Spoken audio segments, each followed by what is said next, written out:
You should visit around Gokarna, Yana Caves, Mulki, Joog Falls, Udupi, Honavar, Mirjan Fort, Vibhuti Falls, Murudeshwar, Kapu Beach and Netrani Island. Here are 10 places you should visit around Gokarna. Sound show solid ढांसू निकला तो वो तो होगा ही ढांसू, लेकिन अगर हम चले गए तो ये सॉलिड सनसेट मिस हो जाएगा।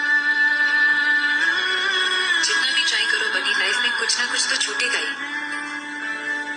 तो जहाँ है वहीं का मजा लेते हैं।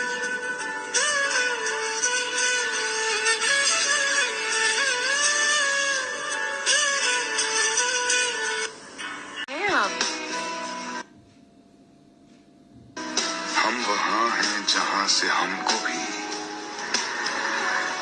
कुछ हमारी खबर नहीं। कहाँ हैं आप? हम वहाँ हैं जहाँ से हमको भी कुछ हमारी खबर नहीं। लाइट और साउंड शो सॉलिड ढांसू निकला तो वो तो होगा ही ढांसू, लेकिन अगर हम चले गए तो ये सॉलिड सनसेट मिस हो जाएगा।